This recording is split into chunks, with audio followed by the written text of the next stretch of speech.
जिस स्त्री में ये 5 गुण होते हैं उसके घर की चौखट को लांघने की हिम्मत साक्षात दरिद्रता भी कभी नहीं कर सकती। विधाता जब किसी परिवार को सुख, समृद्धि और अखंड लक्ष्मी का वरदान देना चाहता है तो वह उस घर में एक ऐसी गुणवान स्त्री को भेजता है जिसके विचार और संस्कार ही उस पूरे परिवार का सबसे बड़ा रक्षा कवच बन जाते हैं। कितना कड़ा और असहनीय दर्द होता है ना, जब आप दिन रात मेहनत करते हैं, पसीना बहाते हैं, लेकिन फिर भी आपके घर में बरकत नहीं होती।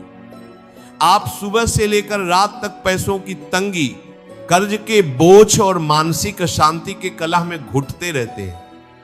वो रातें जब रसोई में अन्न की कमी होने लगती है, जब बच्चों की बुनियादी जरूरतें पूरी करने के लिए भी आपको दूसरों के सामने हाथ फैलाना पड़ता है, तो वो सीने का भारीपन इंसान को भीतर से पूरी तरह तोड़ देता है। आप दिन भर इस चिंता में गलते हैं कि आखिर मेरे ही घर में इतनी दरिद्रता, इतनी बीमारियां और इतना क्लेश क्यों है। जब लाख कोशिशों के बाद भी घर का कमाया हुआ पैसा पानी की तरह बह जाता है और घर के कोने कोने में सिर्फ मायूसी की सिसकियां गूंजती हैं, तो इंसान का भाग्य पर से भी भरोसा उठने लगता है। पर सच तो यह है कि किसी भी घर की दरिद्रता और सुख का सीधा संबंध उस घर की स्त्री की चेतना और उसके गुणों से जुड़ा होता है। भगवान श्री कृष्ण भगवद गीता के 10वें अध्याय में स्वयं कहते हैं कि कीर्तिः श्रीर्वक्ष नारीणा स्मृतिर्मेधा धृतिः क्षमा, अर्थात स्त्रियों में जो लक्ष्मी, वाणी, बुद्धि, धैर्य और क्षमा का रूप है वो साक्षात मेरा ही स्वरूप है। कड़वा सच तो यह है कि लोग धन को केवल तिजोरी में ढूंढते हैं, जबकि असली धन तो स्त्री के संस्कारों में छिपा होता है। जब किसी घर में कलह, क्रोध, अन्न का अनादर और बड़ों का अपमान होने लगता है तो वहां साक्षात अलक्ष्मी यानी दरिद्रता का वास हो जाता है। विधाता तुम्हें इस आर्थिक और मानसिक उथल पुथल से इसलिए गुजार रहा है ताकि तुम समझ सको कि घर को स्वर्ग बनाने की शक्ति किसी पुरुष की दौलत में नहीं, बल्कि स्त्री के इन 5 दिव्य गुणों में छिपी है। जिसे तुम आज अपनी बदकिस्मती समझकर रो रहे हो, वो असल में ईश्वर का तुम्हें इन गुणों को अपनाने का एक गुप्त इशारा है। इसका समाधान चिंताओं के दलदल में डूबकर एक दूसरे को कोसना बिल्कुल नहीं है। इसका अचूक समाधान है स्त्री के भीतर इन 5 दिव्य गुणों का जागृत होना। जब एक महिला इन 5 सूत्रों को अपनी जीवन शैली बना लेती है तो उस घर का दुर्भाग्य उसी क्षण कपूर की तरह उड़ जाता है। पहला गुण है संतोष और मधुर वाणी। दूसरा गुण है अन्न और धन का आदर यानी मितव्ययिता। तीसरा गुण है धैर्य और संकट के समय अडिगता। चौथा गुण है धर्म परायणता और सेवा भाव। और 5वां गुण है क्षमाशीलता और घर में प्रेम बनाए रखने की कला। जब ये 5 गुण एक स्त्री के आभूषण बन जाते हैं तो विधाता उस घर के बंद भाग्य के ताले को खुद अपनी चाबी से खोल देता है। शांत हो जाओ और अपनी ऊर्जा को कलह में बर्बाद करने के बजाय इन ईश्वरीय सूत्रों को अपने जीवन के आंगन में उतारो। यह सत्संग तुम्हारे भीतर के उस अंधकार को मिटाने आया है जो तुम्हें कमजोर बना रहा था। जब एक स्त्री जागृत होती है तो साक्षात महालक्ष्मी उसके कदमों का अनुसरण करते हुए घर में प्रवेश करती है। स्त्री के इन्हीं 5 दिव्य गुणों की प्रचंड शक्ति और दरिद्रता को हमेशा के लिए मिटाने के इस अलौकिक विधान को गहराई से समझने के लिए हमें पुराणों के उस महान और अत्यंत पावन प्रसंग की ओर चलना होगा, जहां एक स्त्री के पावन गुणों और उसकी मेधा के सामने स्वयं इस ब्रह्मांड के सर्वोच्च देवों को भी शीश झुकाना पड़ा था और उस घर से दरिद्रता हमेशा के लिए कोस दूर भाग गई थी। ये कथा है पुराणों में वर्णित महर्षि अत्रि की दिव्य पत्नी माता अनसुया की। माता अनसुया का जीवन पवित्रता, संतोष, धैर्य और ईश्वर पर अटूट विश्वास का साक्षात प्रमाण था।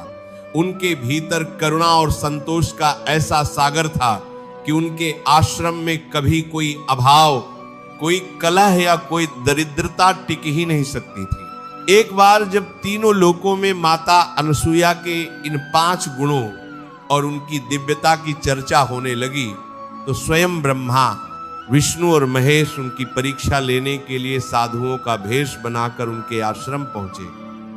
उस समय महर्षि अत्रि आश्रम में उपस्थित नहीं थे, माता अनसुईया अकेली थी। आश्रम में कोई बहुत बड़ा राजसी ठाठबाद नहीं था, लेकिन माता अनसुईया के पहले गुण यानी संतोष और मधुरवाणी के कारण वहां एक अद्भुत शांति थी। साधु रूपी त्रिदेवन ने माता अनसुईया से भिक्षा मांगी, लेकिन साथ ही एक अत्यंत कठिन और विकट शर्त रख दी।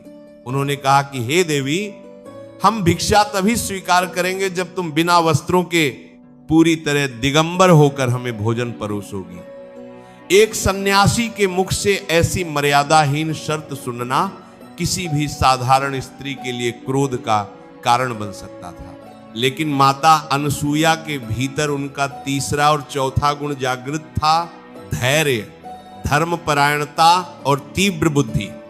वे विचलित नहीं हुई, उन्होंने अपना आपा नहीं खोया। उन्होंने मुस्कुराते हुए अपनी आंखें बंद की और अपने इष्ट देव का स्मरण किया। अपनी अंतः प्रेरणा से उन्होंने तुरंत पहचान लिया कि ये कोई साधारण साधु नहीं, बल्कि स्वयं सृष्टि के नियंता उनकी परीक्षा लेने आए हैं। माता अनसुईया ने कहा, मुझे आपकी शर्त स्वीकार है, मेरे द्वार से कोई याचक खाली हाथ नहीं जा सकता। उन्होंने अपने हाथ में जल लिया और अपने तप और पातिव्रत्य की शक्ति से उस जल को उन तीनों साधुओं पर छिड़क दिया। ईश्वरीय कृपा का ऐसा चमत्कार हुआ कि वो तीनों परम शक्तिशाली देव ब्रह्मा, विष्णु और महेश उसी क्षण 6 महीने के छोटे छोटे निष्पाप शिशुओं में बदल गए।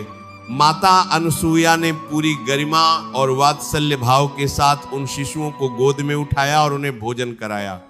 उनके घर की इस दिव्यता और उनके गुणों के कारण साक्षात त्रिदेवन को उनके आश्रम में शिशु बनकर पालने में झूलना पड़ा।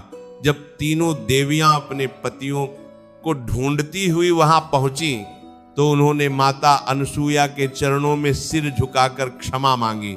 माता अनसुईया ने अपने 5वें गुण क्षमाशीलता का परिचय देते हुए सबको माफ किया और त्रिदेवन को उनके वास्तविक रूप में वापस लाया।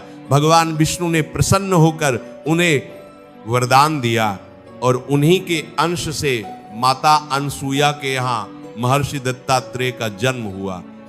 ये पुराण की कथा हमें सिखाती है कि जिस स्त्री के भीतर ये 5 गुण होते हैं वहां साक्षात नारायण और महालक्ष्मी स्वयं खींचे चले आते हैं। उस घर की दरिद्रता, चाहे वो आर्थिक हो या मानसिक, हमेशा के लिए समाप्त हो जाती है। रिश्तों की कड़वी सच्चाई यही है कि लोग अक्सर स्त्री को केवल एक गृहिणी के रूप में देखते हैं, लेकिन हकीकत यह है कि वह पूरे घर की रीढ़ होती है। जब एक स्त्री अपनी मधुर वाणी को छोड़कर क्रोध और कड़वाहट का रास्ता चुन लेती है तो उस घर की सकारात्मक ऊर्जा नष्ट हो जाती है। रोजमर्रा की जिंदगी में भी हम देखते हैं कि जिस घर में सुबह सुबह कला होती है, अन्न का अनादर किया जाता है, वहां पैसा कभी नहीं टिकता। सफलता का रास्ता कभी भी बाहरी आडंबरों से नहीं मिलता, वह तो हमेशा स्त्री के इसी संतोष और मितव्ययिता से होकर गुजरता है जहां वह कम साधनों में भी अपने परिवार को खुश रखना जानती है। मानवीय अनुभव हमें बताते हैं कि विपत्ति के समय जो स्त्री ढाल बनकर अपने पति और परिवार के साथ खड़ी होती है, उसका पति दुनिया के हर युद्ध को जीत लेता है। किस्मत का रोना वो लोग रोते हैं जिन्हें अपने भीतर छिपी हुई आत्मिक शक्ति का एहसास नहीं होता। तुम कमजोर नहीं हो, तुम तो उस आदि शक्ति का अंश हो जिसने इस पूरे ब्रह्मांड को ममता की छांव दी है। अपनी रसोई को अपने घर का सबसे पवित्र मंदिर बना लो।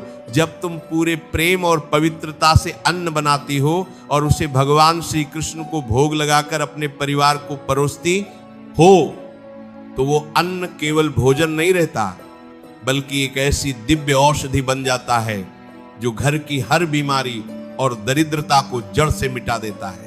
इस आर्थिक तंगी को अपनी कमजोरी मत बनने दो, इसे अपनी साधना बना लो। जो लोग आज तुम्हारी तंगी पर हंस रहे हैं, कल वो तुम्हारी संपन्नता और खुशहाली को देखकर दंग रह जाएंगे। अपनी गरिमा को कभी कम मत होने देना।